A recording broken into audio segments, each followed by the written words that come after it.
മക്കളെയും ഈശോയുടെ കർത്തൃകത്തിലേക്ക് ചേർത്ത് വെക്കുന്നു.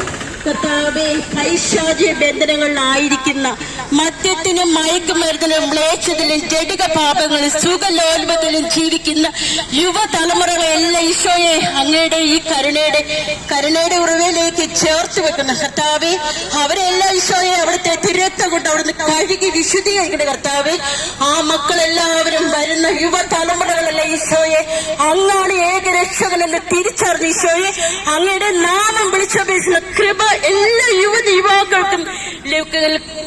യുവാക്കൾക്കും ലഭിക്കട്ടെ എന്ന് ഈശോയെ അങ്ങയുടെ ഞങ്ങൾ പ്രാർത്ഥിക്കുന്നു. കർത്താവെ, ഈശോ എല്ലാവരും ഞങ്ങളുടെ കർത്താവിനെ തിരിച്ചറിയണം. ഞങ്ങളുടെ കർത്താവായ ഈശോ ഇന്നും ജീവിച്ചിരിക്കുന്നു. തിരുവാസ്തിയിൽ ഇന്ന് ഈശോ ജീവിച്ചിരിക്കുന്നു. ഈശോയെ അറിയണമെങ്കിൽ, ഈശോയെ കുറിച്ച് അറിയണമെങ്കിൽ ഞങ്ങളുടെ വിശുദ്ധ ബലിയിലേക്ക് കടന്നു വരിക. ആ ദിവ്യ തിരുസന്നിധിയിൽ ഈശോ ജീവിച്ചിരിപ്പുണ്ട്. ഈശോ ഓരോ മക്കളും കടന്നു വരുമ്പോഴും പരിശുദ്ധ അമ്മ അവിടെയുണ്ട്. പാപികളും ബലഹീനരുമായി ഞങ്ങൾക്ക് വേണ്ടി കർത്താവായ ഈശോയോട് പരിശുദ്ധ അമ്മ നമുക്ക് വേണ്ടി പ്രാർത്ഥിക്കും. കർത്താവ് നമ്മുടെ എല്ലാ തെറ്റുകളും കുറവുകളും പാപങ്ങളും എല്ലാം ഈശോ അന്നത്തെ ബലിവീഴ സമയത്ത് വെച്ച് നമ്മുടെ എല്ലാ തെറ്റുകളും കുറവുകളും പാപങ്ങളും എല്ലാം ഈശോയുടെ തിരുരക്തം കൊണ്ട് നമ്മളെ കഴുകി മാറ്റി ഈശോയുടെ മക്കളായി ജീവിക്കാനുള്ള കൃപ ലഭിക്കണമേ എന്ന് പ്രാർത്ഥിക്കുന്നു.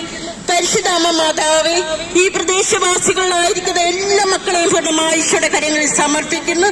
രോഗികളെ സമർപ്പിക്കുന്നു. ശാന്തി സമാധാനമില്ലാത്ത കുടുംബങ്ങളെ സമർപ്പിക്കുന്നു. ദൈവവിശ്വാസം അകന്നു പോകുന്ന യുവതലമുറകളെല്ലാം ഈശോയെ ഞങ്ങളുടെ കരങ്ങളിലേക്ക് സമർപ്പിക്കുന്നു. കർത്താവെ, ആശുപത്രികളിലും ഭവനങ്ങളിലും ആയിരിക്കുന്ന എല്ലാ രോഗികളെ കർത്താവെ, മരുന്ന് മേടിക്കാൻ നിവർത്തിയില്ലാത്ത എത്രയോ രോഗികളുണ്ട്. ഈശോയെ ഒന്ന് പരസ്പരം സഹായിക്കാൻ പറ്റാത്ത വേദനിക്കുന്ന മക്കളെ ഈ രോഗികളുണ്ട്. ഈശോയെ അവരെ സമർപ്പിക്കുന്ന കർത്താവെ, അവരുടെ മേലെല്ലാം കരുണയായിരിക്കണമേ. കർത്താവെ, സമ്പത്തുള്ള